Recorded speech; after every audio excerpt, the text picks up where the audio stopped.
ಪಂಚಮಸಾಲಿ ನಾಯಕರ ಹೋರಾಟ ಸಂವಿಧಾನಬದ್ಧವಲ್ಲ ಅಂತ ಹೇಳಿಕೆಯನ್ನ ಕೊಟ್ಟಿದ್ದಾರೆ ಸಿಎಂ ಸಿದ್ದರಾಮಯ್ಯ.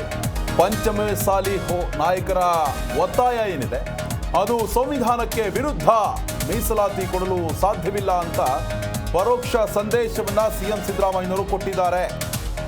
ವಿಧಾನ ಪರಿಷತ್ ಕಲಾಪದಲ್ಲಿ ಸಿಎಂ ಸಿದ್ದರಾಮಯ್ಯ ಈ ರೀತಿಯಾಗಿ ಹೇಳಿಕೆ ಕೊಟ್ಟಿದ್ದಾರೆ.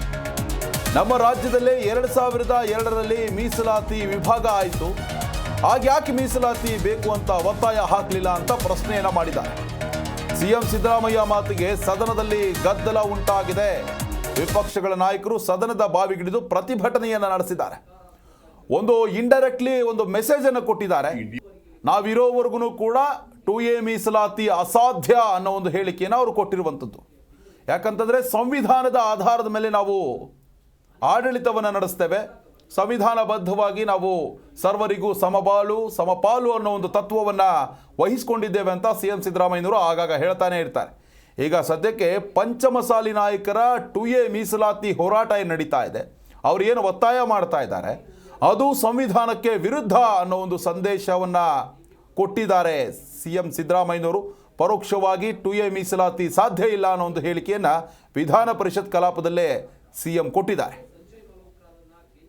ಅವಕಾಶವನ್ನು ಪಡ್ಕೋಬೇಕಾದ್ರೆ ಆದರೆ ನೀವು ಇಟ್ಟಿರ್ತಕ್ಕಂಥ ಒತ್ತಾಯ, ನಾ ಬೇಡಿಕೆ ಅಂತ ಹೇಳಲ್ಲ, ಒತ್ತಾಯ ಅದು ಸಂವಿಧಾನಕ್ಕೆ ವಿರುದ್ಧವಾಗಿದೆ. ಯಾಕಂದ್ರೆ article 340 of the Indian constitution says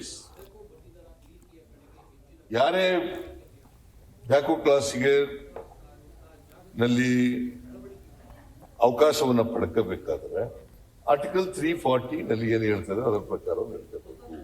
ಆದ್ರೆ ನೀವು ಇಟ್ಟಿರ್ತಕ್ಕಂಥ ಒತ್ತಾಯ, ನಾ ಬೇಡಿಕೆ ಅಂತ ಹೇಳಲ್ಲ, ಒತ್ತಾಯ ಅದು ಸಂವಿಧಾನಕ್ಕೆ ವಿರುದ್ಧವಾಗಿದೆ. ಯಾಕಂದ್ರೆ article 340 of the Indian constitution says ಯಾರೇ ಬ್ಯಾಕ್ವರ್ಡ್ ಕ್ಲಾಸಿಗೆ ನಲ್ಲಿ ಅವಕಾಶವನ್ನು ಪಡ್ಕೋಬೇಕಾದ್ರೆ ಆರ್ಟಿಕಲ್ 340 ನಲ್ಲಿ ಏನು ಹೇಳ್ತಾರೆ ಅದರ ಪ್ರಕಾರ ನಡ್ಕೋಬೇಕು. ಆದ್ರೆ ನೀವು ಇಟ್ಟಿರ್ತಕ್ಕಂಥ ಒತ್ತಾಯ, ನಾ ಬೇಡಿಕೆ ಅಂತ ಹೇಳಲ್ಲ, ಒತ್ತಾಯ ಅದು ಸಂವಿಧಾನಕ್ಕೆ ವಿರುದ್ಧವಾಗಿದೆ. ಯಾಕಂದ್ರೆ article 340 of the Indian constitution says ಯಾರೇ ಬ್ಯಾಕ್ವರ್ಡ್ ಕ್ಲಾಸಿಗೆ ನಲ್ಲಿ ಅವಕಾಶವನ್ನು ಪಡ್ಕೋಬೇಕಾದ್ರೆ ಆರ್ಟಿಕಲ್ 340 ನಲ್ಲಿ ಏನು ಹೇಳ್ತಾರೆ ಅದರ ಪ್ರಕಾರ ನಡ್ಕೋಬೇಕು. ಆದ್ರೆ ನೀವು ಇಟ್ಟಿರ್ತಕ್ಕಂಥ ಒತ್ತಾಯ, ನಾ ಬೇಡಿಕೆ ಅಂತ ಹೇಳಲ್ಲ, ಒತ್ತಾಯ ಅದು ಸಂವಿಧಾನಕ್ಕೆ ವಿರುದ್ಧವಾಗಿದೆ. ಯಾಕಂದ್ರೆ article 340 of the Indian constitution. ಇನ್ನು ಸಿಎಂ ಸಿದ್ದರಾಮಯ್ಯನವರು ಇವತ್ತು ಪ್ರತಿಕ್ರಿಯೆಯನ್ನು ಕೊಟ್ಟಿರುವಂಥದ್ದು. ಎಲ್ಲ ಪಂಚಮಸಾಲಿ ನಾಯಕರು ಯಾರ್ಯಾರಿದ್ದಾರೆ ಅಂದರೆ JDS ಹಾಗೂ BJPಯಲ್ಲಿ ಅವರನ್ನು ಕೂಡ ಕೆರಳಿಸಿತ್ತು. ಹೀಗಾಗಿ ಸದನದ ಬಾವಿಗಿಳಿದು ಅವರು ಹೋರಾಟವನ್ನು ಮಾಡಿದ್ದಾರೆ. ಅವರು ಇಂಡೈರೆಕ್ಟ್ ಆಗಿ ಒಂದು ಮೆಸೇಜನ್ನು ಕೊಟ್ಟಿದ್ದಾರೆ. ನೀವು 2A ಮೀಸಲಾತಿ ಕೇಳ್ತಾ ಇರುವಂಥದ್ದು ಸಂವಿಧಾನ ವಿರೋಧಿ. ಆ ಒಂದು ಹೇಳಿಕೆಯನ್ನು ಕೊಡೋ ಮುಖಾಂತರವಾಗಿ ನೇರವಾದಂತಹ ಒಂದು ಸಂದೇಶ ಏನು ತಲುಪಿಸಬೇಕು ಪಂಚಮಸಾಲಿ ಹೋರಾಟಗಾರರಿಗೆ, ಅವರೆಲ್ಲರಿಗೂ ಕೂಡ ತಲುಪಿಸಿದ್ದಾರೆ. ನಮ್ಮ ಸರ್ಕಾರ ಇರೋವರೆಗೂ ಕೂಡ 2A ಮೀಸಲಾತಿ ಅಸಾಧ್ಯ ಅನ್ನೋ ಒಂದು ಸಂದೇಶವನ್ನು ಇವತ್ತು ಸಿಎಂ ಕೊಟ್ಟಿರುವಂಥದ್ದು. ಹೀಗಾಗಿ ಸಾಕಷ್ಟು ಆಕ್ರೋಶ ಕೂಡ ವ್ಯಕ್ತವಾಗಿದೆ.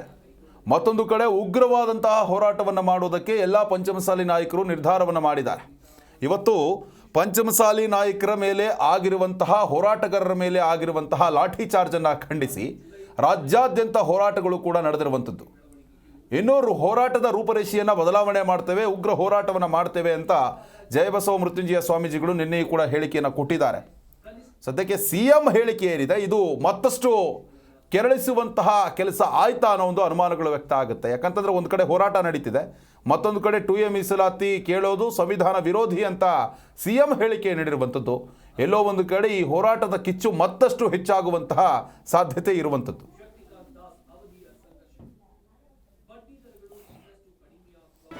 ಜಿ ಕನ್ನಡ ನ್ಯೂಸ್ ಈಗ ನಿಮ್ಮ ಮನೆಯಲ್ಲೇ ನೋಡಿ. ಎಲ್ಲ ಕೇಬಲ್ಗಳಲ್ಲಿ ಈಗ ಲಭ್ಯ. ನಿಮ್ಮ ನೆಚ್ಚಿನ ಜೀ ಕನ್ನಡ ನ್ಯೂಸ್ ಈಗ ಸನ್ ಡೈರೆಕ್ಟ್ ನಲ್ಲಿ number 292, Tata Play number 1664, Jio TV number 1334, NXT digital number 30, N cable number 30, city networks 51, U digital number 162, GTPL number 17, Rockline telecommunications number 42, Shri Basaveshwara cable number 168, rural cable network 60, Vinayaka digital 57, Abhishek cable 821, city channel 53, Siddeshwara cable network 57, ವಿ4 digital Infotech 628, Surya digital networks 53, Gajanan digital number 836, Malnad Infotech private limited number 56, Metrocast number 830, victory digital number 167ರಲ್ಲಿ ನೋಡಿ ಆನಂದಿಸಿ.